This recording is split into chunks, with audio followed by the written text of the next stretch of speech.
Bom dia a todos vocês. Nós vamos fazer esse teste, né? Ver se dá certo essas gravações, o vídeo eu vou experimentar fazer as gravações em partes para não ficar vídeos muito longos e conforme nós combinamos por e-mail, eu vou passar as aulas e amanhã, a partir das 10 horas, eu estarei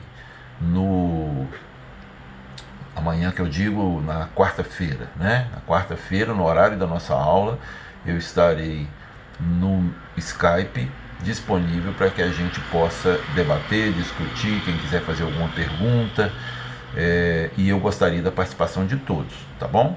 É importante porque, como vocês se lembram, a gente também vai estar avaliando essa interação, a necessidade de que vocês leiam os textos que a gente passe e a gente faça uma discussão. A gente vai fazer esse teste, vai tentando aprimorar o que for necessário, mas eu creio que vai dar certo. Bom, então hoje a gente começa com essa primeira aula. Eu vou estar olhando aqui para baixo porque eu estou com a tela aqui me acompanhando com vocês. E gostaria que vocês também acompanhassem, na hora que tiver com o vídeo, acompanhassem as apresentações. Então, paradigmas, interdisciplinaridade e ciências sociais aplicadas. Esse é o tema dessa nossa primeira aula. Vamos lá. Quando a gente fala de paradigma, as pessoas de maneira geral elas têm fazem uso errôneo de paradigmas. Os paradigmas eles têm obviamente um conceito próprio do que é paradigma, e esse conceito ele deve ser interpretado da melhor forma para que a gente possa, inclusive dentro desse nosso contexto de agronegócio, dentro desse conceito de contemporaneidade, ou melhor, de história, né? Ao longo de evolução das coisas, é importante a gente entender a noção correta de paradigma. Eu vou lendo as partes da apresentação para a gente fazer acompanhamento e que vocês não se percam, e eu também não. Então, a compreensão sobre a dimensão dos paradigmas nos remete à necessidade de conhecimento sobre os campos, descrito por Thomas Kuhn em 1975. O livrinho do Thomas Kuhn, que eu coloquei também na bibliografia, eu acho fundamental que vocês leiam. Ele oferece, com uma leitura muito fácil, um conhecimento, uma discussão, um entendimento sobre ciências sociais e fundamentalmente sobre essa questão paradigmática, tá? Então o Kuhn, eu coloquei em destaque a palavra campos, porque ele disse que a ciência ela é composta de diversos campos, diversos espaços de discussão do conhecimento, e esses campos eles passam por diferentes mudanças, e é no campo que ocorre a diferença paradigmática, ok? Chama a atenção, então, nós que podemos dizer que estamos em um campo multidisciplinar, em um campo que sofre influências de muitas disciplinas. O campo nosso, o agronegócio, que sofre influência de muitos outros campos.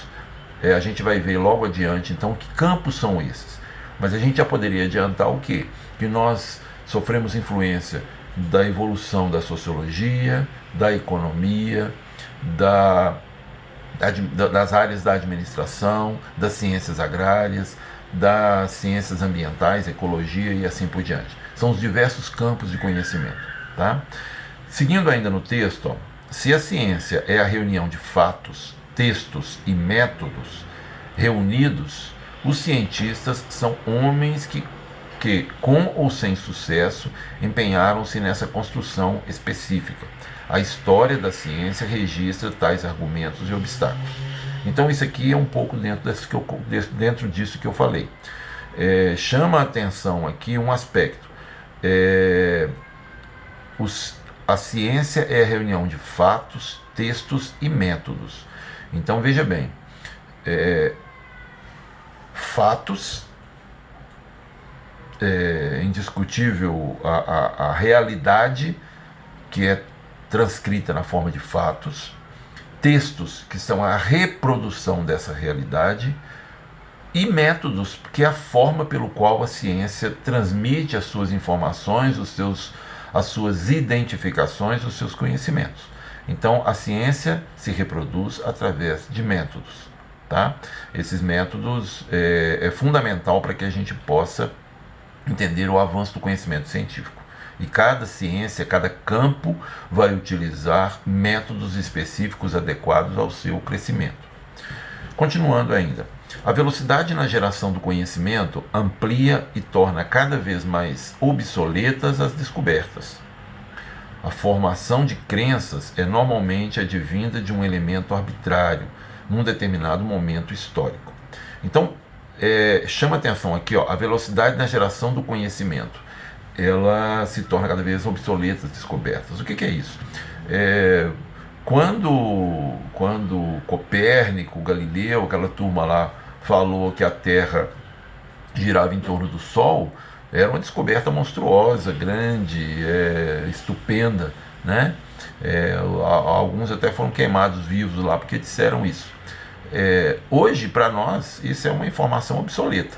Embora tenham muitos aí que estão falando que a Terra é plana, mas isso é um fato de que nós estamos em um planeta redondo, girando em torno de uma estrela que é o Sol. Praticamente não se discute isso, né? O conhecimento já mostra que isso é um fato, transformado em texto e provado a partir de métodos. Acontece que e a ciência ela é toda construída a partir dessa evolução do conhecimento, e essa evolução ela chega num ponto de que ela, praticamente como fica obsoleto, ela requer um novo conhecimento, um novo degrau, um novo pulo. Esse pulo, que pode acontecer em décadas, em séculos, ou talvez em um período até maior, ela é o que a gente vai chamar de a construção de um novo paradigma. Tá? Então, mais adiante a gente vai ver isso de forma mais clara, mas aqui eu já estou adiantando que a ciência é construída por essa construção do conhecimento, essa estabilidade nas descobertas, o que gera uma certa obsolescência, e depois um novo salto. E isso, obviamente, como está colocando aqui, é identificado num determinado momento histórico. Tem um momento que esse processo passa a dar um pulo. As crenças podem determinar revoluções científicas. Essas revoluções científicas são justamente as mudanças paradigmáticas, o boom, o estalo que leva à formação de uma nova forma de pensamento. Esse é a construção do novo conhecimento, a construção do novo paradigma. Tá? Bem, continuando. As revoluções, na próxima página. As revoluções científicas são os complementos desintegradores da tradição. Olha só, complementos desintegradores da tradição. Ou seja, eles quebram aquilo que tradicionalmente era conhecido e aceito. A qual a ciência normal está ligada. Essa ciência normal, isso aí é uma fala do Thomas Kuhn, essa ciência normal é a ciência que gera esse conhecimento contínuo, esse crescimento, essa agregação de informações em cima de um conhecimento específico. Diversos autores, como Newton, Einstein, Lavoisier, etc., transformaram o mundo com revoluções científicas.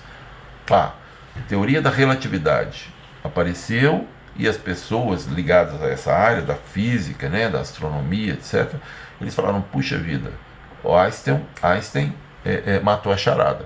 Agora é o momento de repensarmos, é o momento de pensarmos de forma diferente. Continuando. O processo revolucionário não é completado por um único homem e nem em uma única época definida.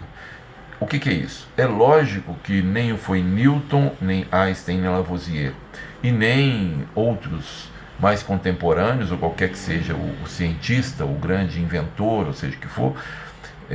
Thomas Edison, por exemplo, não inventou a lâmpada, acordou de manhã e descobriu a forma de construir a lâmpada elétrica. Não. Na verdade, é uma construção de vários cientistas, a construção do conhecimento com uma tendência a formar uma nova ideia, uma nova teoria, e a partir daquela construção chega-se a um ponto. Obviamente o nome do autor é aquele que está mais influente, é aquele que formou um grupo de conhecimento e esse grupo caminhou junto, ou é aquele que melhor contribuiu para aquela construção do conhecimento, não necessariamente uma pessoa só. Continuando, o conceito de ciência normal está ligado ao conceito de paradigma, ou seja, a ciência normal significa a pesquisa firmemente baseada em uma ou mais realizações científicas passadas e aceita por um único paradigma. Então a ciência normal é essa ciência pelo qual se conhece, se tem um conhecimento em torno de um determinado assunto e que ela antecede a revolução científica, ela antecede a construção de um novo paradigma. A gente poderia dizer, trazendo para o agronegócio, que hoje ainda a gente sofre influência de uma revolução científica que defende que há necessidade de ampliar a produção de alimentos a partir de técnicas que envolvem defensivos agrícolas, mecanização, mão de obra sistemática, né? E agora já estamos construindo, talvez um novo paradigma, onde essa biotecnologia entra como um fator fundamental, né? Por que eu estou falando talvez? Porque a gente poderia também entender que a biotecnologia, a engenharia genética, ela ainda é um reflexo desse processo de intensificação agrícola movida pela utilização de químicos, utilização de máquinas e um trabalho intenso de forma a gerar monoculturas produtivas, tá bom? Então a gente vai falar mais sobre isso, mas é só para a gente entender o que é então a ciência normal. Essa é a ciência normal, essa é a forma como qual hoje todos ou quase todos acreditam que é a melhor maneira de se produzir, a melhor maneira de se gerar a produção de alimentos. Por fim, tá aí, ó, as realizações da ciência eram deixadas abertas para que um novo grupo redefinido pudesse resolver os novos paradigmas. É lógico, é o que eu acabei de dizer. Talvez estejamos à mercê de um novo paradigma. Por exemplo, vamos supor que a produção na forma de agroflorestas, na formação de diversas produções integradas, de você plantar tomate junto com abacate, junto com melão, sei lá, você teria uma produção mais eficiente, mais sustentável e mais aceita, né, pela ciência, pelas populações e assim por diante. Se isso realmente se transformar e ter uma aceitação de forma global pelos cientistas e tal, como algo passível de alimentar a humanidade de uma forma ecológica, de uma forma sustentável, passa a ser um novo paradigma.